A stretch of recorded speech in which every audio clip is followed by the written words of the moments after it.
Ladies and gentlemen, it is upon us. The final game of U.S. Quidditch Cup 11, the College National Championship. Calvary just claimed their back-to-back titles, and they're taking that home to Austin. University of Rochester trying to claim their first. Texas trying to get another one. It's the final game of the night, and the crowd is pumped up. Matt Dwyer here with me on the color commentary, trying to describe all the madness that is sure to unfold in a U.S. Quidditch Cup National Championship game. Brooms up here in just a couple of seconds. The University of Rochester Thestrals on the right-hand side. First possession is going to go to Rochester up front. They're looking for a switch up front. Same thing with UT. They're going to sub out a couple of players.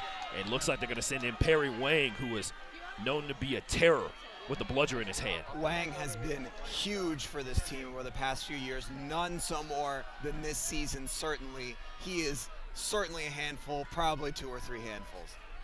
And now on the way up front, Perry Wang looks like he's just got bludger control for Rochester on the attack, trying to get the ball back up top. Kicked it on the right-hand side. It's slightly bobbled.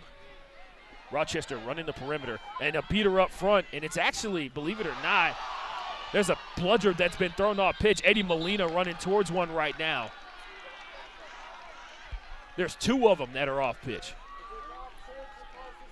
So maybe just going to be a split in half there. They're going to ball to UT for playing through a beat, it seems like. No score just yet.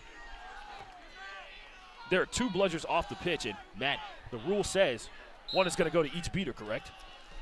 I'm not so certain. It depends on the positioning of the beaters, who's closer, kind of like a lacrosse-style rule, depending on if, hopefully none of them were thrown off the field illegally. And the big question is Nick Marino going to jump into this matchup for UT, as now they've got a tackle up top, and he's going to be sent back to hoops for what could have been incidental neck contact on John Anderson. Eddie Molina with the pump fake and trying to work on it. By the way, and you'll see this the entire game, the University of Rochester Thestrals, as Aaron McBride is trying to track a loose quaffle down, almost tackled, escapes that one. That's Owen on the tackle, looks like. And Dylan Bottoms will now have possession up top. And there's a race for a bludger on the far right-hand side of the field. Rochester only runs 2 male beaters. They do not have female beaters. They have female chasers, and you see those 2 young ladies right there at mid-pitch trying to force Dylan Bottoms back. And it's not out of necessity. It's about analysis of the personnel, and a block from University of Rochester. Bit of a lazy shot from Parsi there, easily picked off. And new subs coming in here, and for the first time today, you're going to get to see Bassem Ascar. He is the leading scorer for the University of Rochester Thestrals. He was hurt yesterday. He got his knee taped up, and he's ready to go here today. Takes a shot and scores the first bucket for Rochester. They lead over UT, and he is elated. He is fired up, that's for certain. Bassem Ascar, one of the best players in the Northeast right now. This passing, this driving, that's going to be key here for Rochester in this matchup. The other key is going to be Steve Belitsky and Perry Wang against Eddie Molina. Eddie Molina's got Perry Wang on that one. All 3 bludgers are down on the pitch, and no shot made from UT. They may have the beater game going for them, but it seems like the chasers have to step it up here if they want to get one on Rochester. Ascar coming down the pitch. He's got a head of steam. Are you going to stop him? Spin move. Incredible. Oh, and he's hyped up. The crowd's going nuts for Ascar. Number 24, Ascar, with a beautiful attack there. Doesn't look like he's hurt to me. Sometimes adrenaline will do that to you. As you can see that tape, the cameraman want to zoom in on that on his left ankle there. Got it wrapped up. Knee affected by that as well. Eddie Molina. And there's Belitsky with the pressure. It's Bottoms on the outside. Belitsky pressuring hard, and it's over to Parsi, and that'll force Texas to use their reset. Belitsky and Perry Wang, the deadliest beater combo for Rochester. Eddie Molina's going to get 1 bludger. And the crowd chanting, U of R, U of R. Oh, my gosh. Here in Round Rock, Texas, who would have ever thought you hear them chanting U of R? Dylan Bottoms across the pitch. Oh, a nice angle. looks like it was something that could have been done there. There's a window opening here for Texas to come up with a hit. Oh, and a nice one as well. Texas is trying to come up with another attack. Parsi's going to be wide open. They're going to call him beat, and Parsi's playing through a beat, it looks like, here for a second. And they're going to call that. Wait a minute. There's mixed signals. Josh Manfield calls good. Austin Pitts calls no good, and I think he's about to give Parsi a card for playing through that beat. We'll see what the referees have here. Well, they're going to stop playing in conference. And the referees are having a very animated conversation over there. We're not sure if Parsi played through that beat. There also might have been a high rap from Ashkar on Parsi. We'll see what the call is here. And the entire Rochester squad off the bench over here to make sure that everybody on the field has got enough water. Same thing for Texas. Simona Renz going to be riding one heck of a high if he comes up with a national championship, and the king that he coaches comes up with a national championship as well. He's the head coach of the University of Texas Longhorns and lead chaser for Texas Calvary. It looks like it'll be a turnover back to Texas. The goal was not good, and Parsi gets the very easy dump off. That's a 30-10 score here. UT cuts the lead down to 2 goals. Rochester doing a good job of keeping bludger control. Molina hasn't seen the ball in his hands a whole lot. Belitsky and Wang, they're just keeping total control of this bludger game. On the attack, and that looks like it went through. It did. The top hoop, another goal from Ashkar. Getting back up the pitch, celebrating for sure as the Thestrals getting out to an early lead versus UT here, and the absence of Nick Marino is showing early in this matchup. John Anderson, Michael Johnston Jr. out here. He can make moves Texas, happen. What a play. Oh, almost stolen on that play. John Anderson takes a shot, misses off the top of the small hoop on the left-hand side, and it's going to be a ball returned to Rochester. That was almost a great bludger play there by Molina, and the Texas beater there.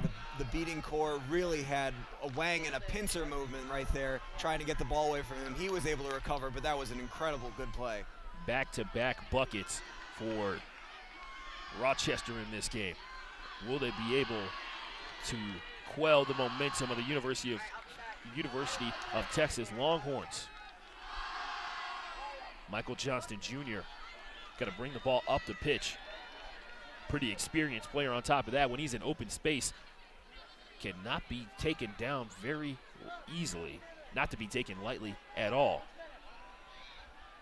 As Rochester's chaser goes on the approach, Johnston goes to the right, and he's met by the hands. Number 33 for Rochester. Over to the left-hand side.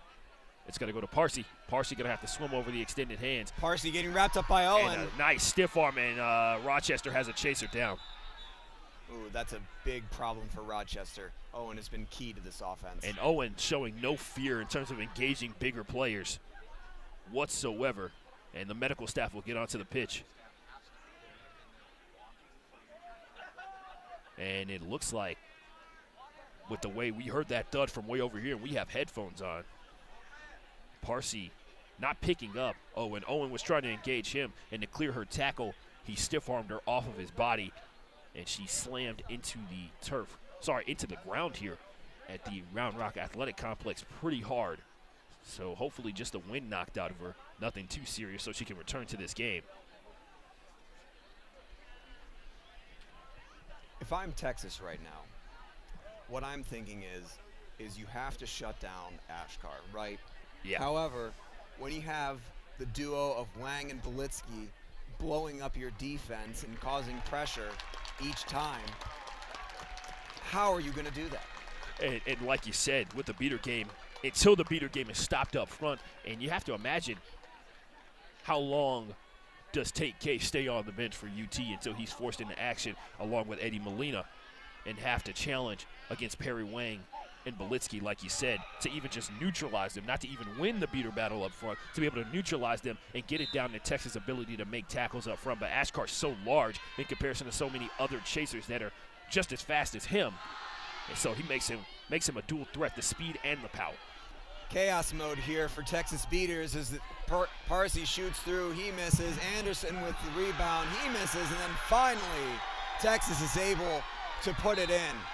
And that's going to be Erin McBride with the goal. She was actually on the ground on her thigh. Michael Johnston Jr. trying to get back into the play before Ashkar can even gain momentum up the field, which is important, very much like the Juggernaut. Do not let Object gain momentum because he's near unstoppable. We've seen that already a couple of times. Here he comes. Ashkar getting wrapped up, looking for his pass options. Nice He's got beat. it back to Pascatoy. Pascatoy unable to block the beat. And it looks like Owen's already back into the game. I guess she just got the wind knocked out of her. She's already back in play. And let's see what Michael Johnston Jr., now that he's taken over at the ball carrier position, can do for the offense. Oh, a nice beat by Eddie Molina. 2 bludgers are down. Let's see if the third one can get down. One back to Johnston, one-handed catch from him. And now he's coming around the corner. He might have a shot at this one. Perry Wang is there waiting, and it's blocked by a combination of Owen and Ashkar. Ashkar driving up the field. He gets wrapped up. And oh, it's a steal, a strip, and then Owen falls on it. Perry Wang is down, and another beat up front from UT, and a shot from way outside. They're going to call that one no good. Or they're going to say beat before because it looked like that went through the bottom of the hoop. That went through the bottom portion of the hoop on the right-hand side. Texas avoiding. For one moment there, Right. there, I thought that Pascatoy just picked that up and fired it from 20 yards out and got the goal. And, man, first sub into this game when Texas struggling offensively is Dixon out there. It's Austin Dixon. And Matt Dwyer, I'm starting to think as time goes on, we are not going to see Nick Marino, the leading scorer for Texas, come out here. Dixon with a big pass over the top to Anderson, and he gets beat. Recovery by Pascatoy. And Anderson. And it looks like Wang has to sub out. Probably a much-needed break for him. And he'll be back in just a mere couple of seconds, I bet that for sure.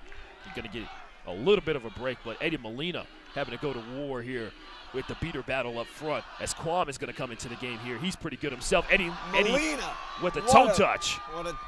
What a jump. Pascatoy passing into the center to Owen. Owen gets hit pretty good. She gets the pass off, though.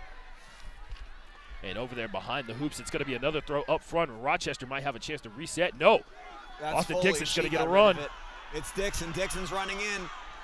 He passes across to Parsi. Parsi mixed up with Owen, but finishes strong. As that is going to be a much-needed score for the University of Texas.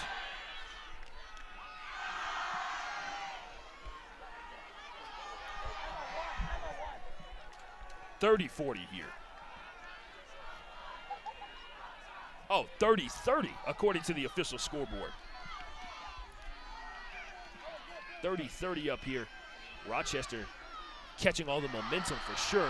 Ashkar's on the attack again. Erin McBride can't stop him, and he takes the lead. Parsi tried to wrap him up. Ashkar just too strong. That's the thing with Ashkar. You look at a guy like him, and he's got the speed, but he has a deceptive amount of strength. Very hard to take down, very hard to stop. And his feet are constantly moving. He never stops in one place, so it makes it even more difficult to just sit there and try and beat out. And on top of that, when he's running through tackles, even harder to try and stop his momentum. As Dixon's going to get wrapped up here for a second, he's going to disengage. Now Dixon's going to back up. There's going to be a beat on that chaser. Oh, Perry Wang is down. Now up top again. Quam is going to make that throw. He's going to get Dixon. And now Parsi is going to get beat. He's on his way. Tobin off to the races. Whoa! He gets Dixon lays him out. Dixon. That's a hard hit on Tobin. And the referees are going to contest that one. That looked like it was a pretty clean hit, and man, that is disappointing. It appeared shoulder-to-shoulder hit from our vantage point. However, the referees have a different vantage. You have a "you can't do that" chant here from the crowd. They seem to be on Rochester's side. Ashkar's going to be, they're going to reset this entire play.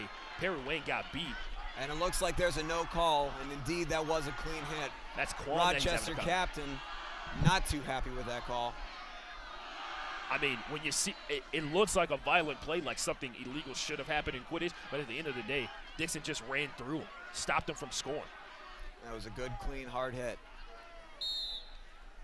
as Rochester is going to be stifled on their offensive drive. Good hustle by Dixon to get in position there. And it's Tobin playing at point. And Quam is going to get missed by Tate K. And now coming off the left side, you'll see Perry Wang try to force Dixon back. They're going to use their one reset. Now an attack up front. 2 bludgers on the ground. Quam's got 3 bludgers on the ground, but guess what? Dixon's on the ground too. Dixon Great tackle. driving in, and he misses the shot from mid-range. McBride running it down. Does she get it in time? No, she does not. She gets beat, and that's a great hustle play by Wang. Ashkar comes back with the ball. And that was Quan really holding that play down. My gosh, he was holding off the beaters and the Quaffle player all at once. Dodged the beat attempt, forced the pressure play to take that bad shot from Dixon outside. It just turned the hoop sideways, so meaning that he hit the hoop, it just didn't go through. And Erin McBride, good hustle for her from behind the hoops, but she felt the pressure of the beaters, and that's why she wasn't able to pick it up cleanly immediately. Shot behind the hoops, and that's going to be good. Incredible Space Jam play there. And that's Ashkar to Tobin. And it looks like we have a bit of an equipment malfunction. There's been a stoppage for a break of the hoop. That's all right. There is going to be a coupling coming into this one for the about 5th time I've seen on pitch 1 here today. By the way, you're watching U.S. Quidditch Cup 11. It is the College National Championship game, and it's the University of Rochester Thestrals versus the University of Texas Longhorns in Round Rock, Texas. And the stadium is ringing for chants of U of R. That play really energized the base here. There's great energy over here. We can see the Rochester bench. They're all smiling. They're all pretty happy about it. This is turning out to be a great game. And this is a great matchup of underdog versus traditional power in Quidditch. University of Texas, at any given point, a team that can end up into the national championship game. University of Rochester, it's been a long time coming for these guys out here. As you talked about Perry Wang being one of the best beaters in the country for quite some time. Quam is up front. Tate K's got a bludger. He's going to take on Quam here in a second. Looks like they're going to try and pincer either Wang or Quam. And they Wang do. Is down. And they do. They beat Wang, and Texas finally regains bludger control after a long stint without it. And Tate K looks like he's going for another one here. He's got Quam coming up behind him. Does he see him? He's going to protect his beater partner until, Quam is actually fighting off Tate K there, and now looks like Dylan Bottoms is coming around the perimeter. He's trying to get away. Looks like that's Owen. Look like he's trying to get away from, and they'll get it over to Cohen Friday. That'll be Foley there defending Bottoms, and now it's back up to Tobin. Outside to Parsi. Parsi's driving in. Tobin, he checked him down, and it looks like the referee didn't like that one. I think Parsi unfortunately had an angle on him, and it turned out to be a charge. Yeah, you can't just throw your shoulder at people. Lowering the shoulder against the legal way to tackle somebody, you got to engage. And then on top of that, Parsi, once he felt the contact, immediately spun out of it, so it could have appeared to be some sort of back contact. But on that one, we've seen a lot of hard hits in this college national championship. Seemed unintentional. Tobin's back to hoops. Parsi's got the ball poised, and Wang's right there with the bludger. We'll see if he can get it across to Friday, and Friday's got the goal. Cullen Friday first coming into the game just now. And if the score is correct, it's 50-40 here. UT versus Rochester. Perry Wang forcing the throwback. Tate K. Perry Wang going to take a shot to the chest, and they're going to have to give that bludger back. Actually, because it'll just come to the spot. It'll just come to the spot. That was an unintentional throwback by Wang. He immediately threw his hands up in motion that he didn't mean to do it. But that'll make sure that the bludgers indeed go back to Texas. And Perry Wang looked like he got caught in between wanting to do one of two things there, Dwyer. Looked like he wanted to try and make that catch and possibly drop the bludger that he had in his hand, or he wanted to deflect it and ended up hitting him in the chest, and he ended up doing nothing but ended up getting beat there. So yeah, that's Perry Wang getting caught between the multiple options that he has. I know he's got a lot of skill set, but sometimes that decision-making has got to override the skills there. But Perry Wang back all the way already at the hoops, and because UT has bludger control already, the ball will, like you said, go to the spot. And you've got Kay poised to beat Ashkar, and he's backing him down. He tries to get the outside chaser. Get that. As one of the bludgers goes off pitch, and Quam is going to be the one who picks it up. Rochester will now have that one. Tate K's over on the far right-hand side. They're going to load up Perry Wang with that bludger, that one bludger. Ashkar after a defensive stop versus UT. Going to take their time getting up here. Wait for the beater exchange, and Perry Wang and Tate K are going to run back to their hoops. Allie A shot Pace taken. back there. Friday he gets the takeaway. Friday gets tripped up. And Tobin's right there, but Friday has coverage. And Tobin's been pretty physical up front at that point chasing position. If he can get some beater help for sure to protect him for a little bit longer than about 10 seconds, he's meeting those chasers at the mid-pitch line, giving up nothing for free. Parsi over there working on the right-hand side with the spectators. And now Cullen Friday's going to have this one. Sorry, that's Dylan Bottoms over there. He's cutting across in front of Tobin. That's going to be Bottoms who touches it now. Back over to Friday. Friday just scored that last goal, looking to get another one. It looks like Texas is really trying to blow up the middle of the defense, because if they're able to defeat Wang, then they're able to drive it in. Bottoms seeing his chance. He's driving in. Wang gets beat. Bottoms with the finish. And the tie for the University of Texas. Their excellent execution. You're starting to see UT adjusting to the situation. It seems like Tate K is a better matchup for the Rochester Beaters than Eddie Molina. We'll see if that continues out here, if they just leave him out there. Absolutely. I think they found the cracks in the armor now. And then when you talk about both of the beaters standing, they're standing across from each other as opposed to stacked on top of each other, splitting the field in half essentially. And Tate K and the University of Texas know how to counter that one pretty well. Have to wonder if they try to switch it up, and it's going to be a push beat up front. And now bludger control still remains. There are 3 bludgers on the ground. One is in possession, and a beat up front on Belitsky. And now a run and a score. That's going to be that's going to be Dylan Friday. Dylan Bottoms on the score there. That was a good hard run there. The entire thing started when they took Steve Belitsky, who was on the Texas hoop line, out of the play, created the no-plunger situation, and as soon as he was out of the play and Wang was out of the play, they were unable to do anything. Tate K knew exactly what to do on that play to create the opportunity for his team, and a beat up from Belitsky getting caught mid-pump fake, and a score from behind. An excellent alley-oop for the Thestrals.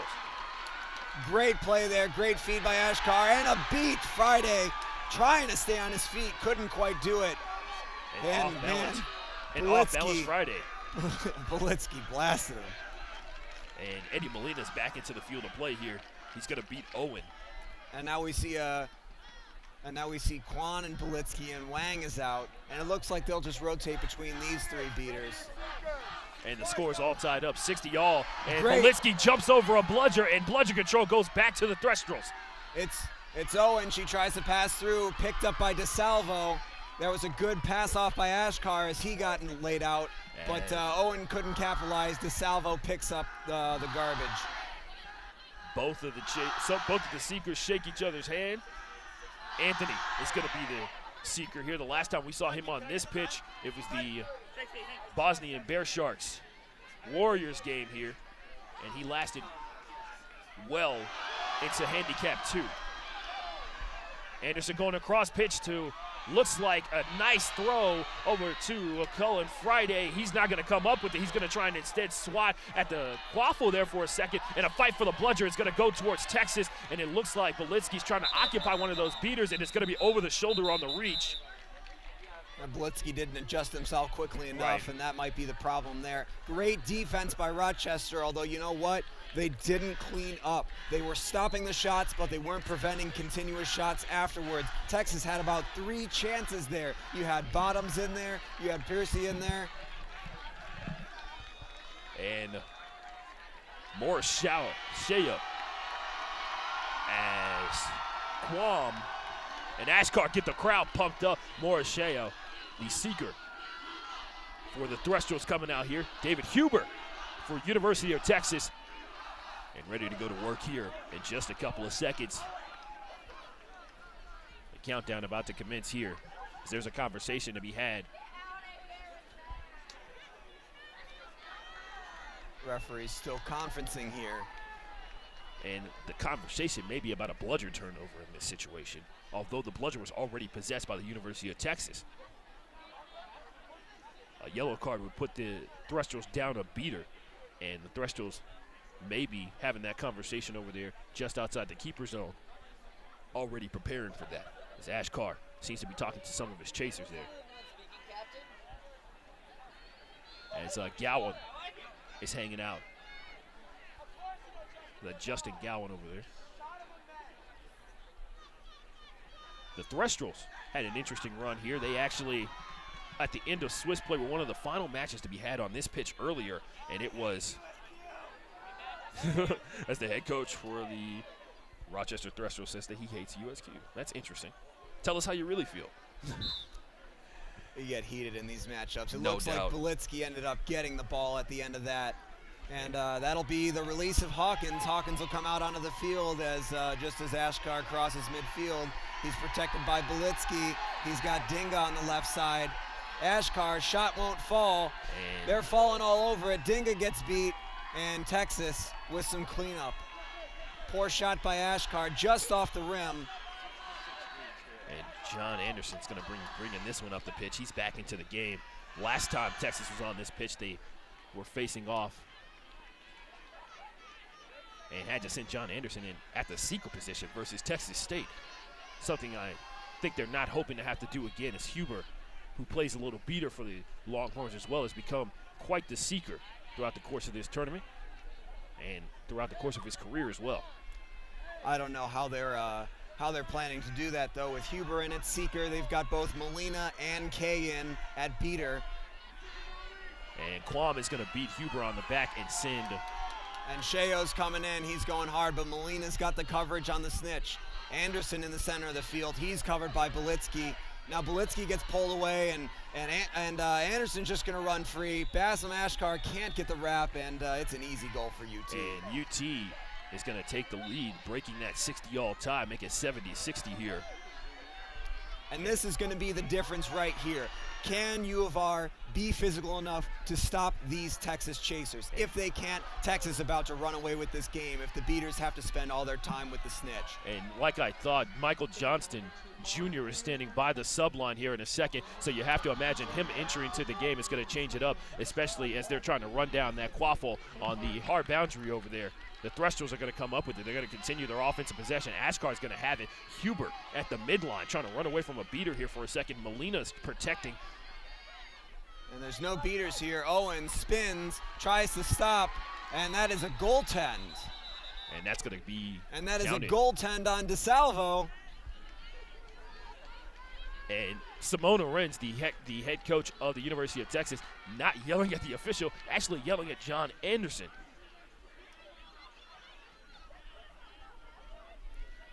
As they're having a conversation, this is the difference between a goal and a no goal being had in this conversation.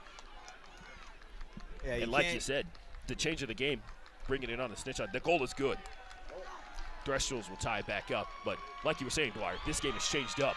Snitch on pitch situation, it's going to come down to the athleticism that we've seen out of Texas so many times, but the Thestrals have seemingly met the challenge now, but they will not have bludgeon control to be able to do that, especially any beaters helping them, especially if they want to get any shot at the snitch to end this game with a win. And certainly, and you got to look at who exactly is the personnel package.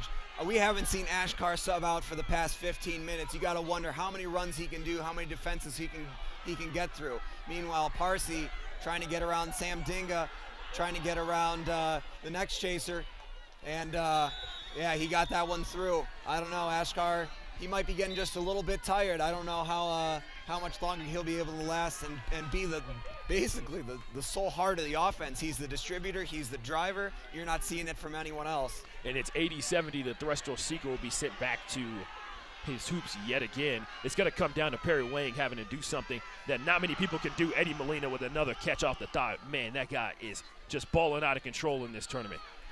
Behind the hoops, Owen with a shot. It's going to be blocked. John Anderson picks it up, and it's going to be a kick attempt on a score from Texas that didn't come up good, as Huber is going to be sent back. Actually, he's going to sub out. Who's he sending in? They're going to send Joey in here to try and get this pull. And now you're seeing Ashkar play point, I think, because there was a beat. Anderson driving in, and Anderson with a big athletic play. The University of Rochester just pulled with about 10 seconds on the seeker. And 10 seconds I of believe snitch that's play. Pascatoy. Pascatoy, the sub for Sheo. Oh, and he is hyped. All the referees talking, and you don't see Hawkins get caught that quick. Hawkins, an incredible snitch. Wow. Pascatoya, he's a big, strong, muscular guy. He's able to go through. He's able to fight through it. Wow. That was a great catch by him, by the way. As he was on his way to the ground, kind of exploded forward a little bit. And that is it! The University of Rochester have won the Collegiate Division U.S. Quidditch Cup 11. They are elated. University of Texas, would you believe this? This is the first time they've lost in the finals every single time they've gone. Wow. What the Rochester Thestrals just did, an absolutely amazing upset in the support that they've had throughout the course of this tournament. You see right there that mob of people, all from their region, who came here to support them, who competed in the tournament and are supporting them now. And it is a great turn of events. The Rochester Thestrals, champions of the college division. Wow, what a tournament for U.S. Quidditch Cup 11. Texas falls in Round Rock to the Thestrals. That's always got to be tough, losing as the home team, certainly. I want to take a second and I want to talk about the key players in that game. Because you know what? I think almost every single goal from the University of Rochester started and or ended with Bassam Ashkar. No doubt about that. Was running up and down the field every single play. I think he took a small sub maybe 5 minutes in and then stayed in for the rest of the game. And Ashkar, remember, playing in this game hurt, ladies and gentlemen. You can see that tape on his leg. You have to imagine that he's tried to stretch that out in every which way possible. A sprain is a sprain. He was out there hobbled. He was out there hurt, and he came through for his squad when they needed him most. The University of Rochester defeats in a massive upset of a traditional powerhouse in the University of Texas on their home field, essentially. Great, great effort from them, and you got to give credit. Perry Wang, Quam, Belitsky coming up, dominating at the beater game up first. Absolutely. I think, personally, in the no-budger situations, I felt that University of Rochester's chaser defense was weak. Texas was able to run through them. Texas was able to score on most of those drives, barring a misstep or a missed pass. However, when those beaters were in play, when they had control, there was no getting through that defense. And even more so than that, the Texas beaters could not find an effective way to permanently neutralize them. Eddie Molina, as much as we see him dominating in other games, had a lot of trouble against Wang and a lot of trouble against Belitsky. Yeah, and Belitsky too. Like you said, those guys were swarming on any loose bludger. It was difficult because they were matching the kind of hustle that you typically see out of Eddie Molina, and he was getting pressed. He's done, like you said, a spectacular job throughout the course of this tournament. And when it came down to snitch on pitch, a chance for Texas to really pull away in that situation, for them to let their athletes shine, for them to let guys like John Anderson get a chance to go out there and run through a defense, like you said. They came up big. They faced off against adversity. Texas had every opportunity to go out there and get scores, and the Thestrals matched the intensity that a Southwest University of Texas team is bringing, and they are hard-hitting. We saw them versus Texas State. They were bringing the wood, and they brought it out here today. Rochester brought it even harder out here today as well. Very impressive with what they were able to do. They got Texas to play their game.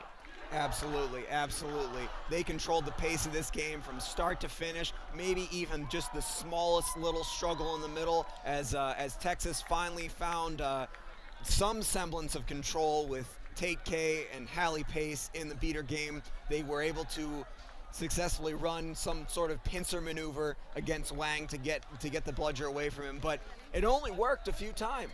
And Belitsky came in, Quan came in, and they were just able to get bludger control back immediately. That was a very effective play for Rochester, and that really made the difference in this game. Great U.S. Quidditch Cup 11. Definitely, first of all, my first ability to attend nationals. Last year, I was at home watching on the YouTube stream, and this year got to see an entire region mob the field to support of the University of Rochester Thestrals. They are going to go home champions in a tournament where they had to be better than 87 other teams from around the country. They had to come out here and beat out 63 different teams in terms of the college division, and only 2 were left standing at the end of the day. After a 2-day tournament, Texas Cavalry are your community champions. They're about to receive their trophy, and the Rochester Thestrals are the champions of the college division.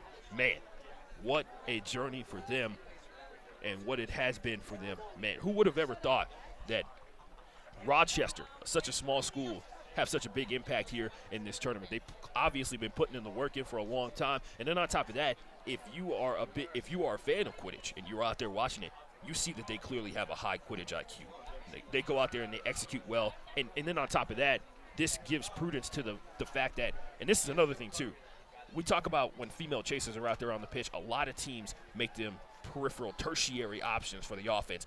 Owen went out there and cracked a couple of Texas chasers a couple of times. Parsi was able to throw her off, but before that, everybody else was having trouble getting rid of her. She was given an option. They believe in their female chasers to go out there and be a part of their offense so that they can run their 2 male beater set, and that is what paved the way for them here. And on top of that, the hustle all over the pitch. It wasn't just Ashkar. When the game went awry, they were there to be there for their team. They didn't just let Texas run through them because they were bigger. They weren't intimidated by them. They played big with their hearts, and I love seeing that, man, because that was an amazing set. That was an amazing result out of that one, and it came down to Snitch on pitch, like it always really does. It came down to essentially a coin toss, 10 seconds with the Snitch. After getting beat out time and time again, 10 seconds with the Snitch, and come up with a grab in a national championship game. And not just any Snitch, it was Anthony Hawkins. Yeah, Anthony Hawkins. Man. He's an incredible Snitch. I've seen him snitch many times. He's strong, he's athletic, he's got a low center of gravity and can really get down low. But Pascatoy for Rochester was just able to get in there and get the job done. And again, we go back to the beaters. He would have never had the opportunity had the beaters not completely locked it down. Molina was trying really hard on the Texas side of things, but I don't think Huber even got not 10 seconds of a look. Right.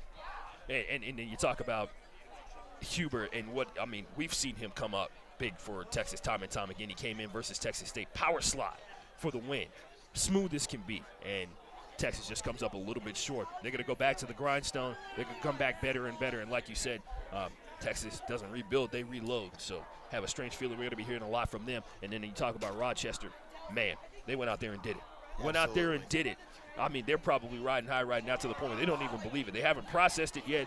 All the hard work they put into this one, and to finish it strong. The dance circle has broken out. Laughing and pushing each other around.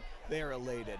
And I think you're right, Texas, this is just going to add fuel to the fire. They're going to be hungry next year. I expect them to come out firing. I expect them to come out hard. I expect to see Texas here in this same position next year. And ladies and gentlemen, it's over, Dwight. U.S. Quidditch Cup season, U.S. Quidditch season is over. I mean, we got like 3 months off, right? And we'll be back in this spot and a few more after that. Everybody, well, you know how Quidditch is. It never stops. But as of now, U.S. Quidditch is officially over. They're going to hand out the trophies here in a couple of seconds, hand out a lot of medals, a lot of hard-earned medals here in a 2-day tournament against the best teams in the country. Man, thanks for being with me, Matt. Really appreciate it, man. It was a lot of fun hanging out with you. You know way more about Quidditch than I ever will, and it was really good for you. I'm really disappointed that you guys, it really broke me up because you guys went out and got that key win versus QC Boston, and it is a big step for you guys. So you'll be back in this position in no time, no doubt about it. And I feel like you'll be busy when I need you to be my color commentator. So I think we will be playing in that finals. No doubt. As they're about to hand out the medals, and I think we're done here. I think the closing ceremonies are about to begin. I think they're just going to get it as an audio stream on there. We're done here from U.S. Quidditch Cup 11. He's Matt Dwyer. I'm Ashton G. Lewis. Congratulations to the University of Rochester Thestrals and Texas Cavalry, national champions.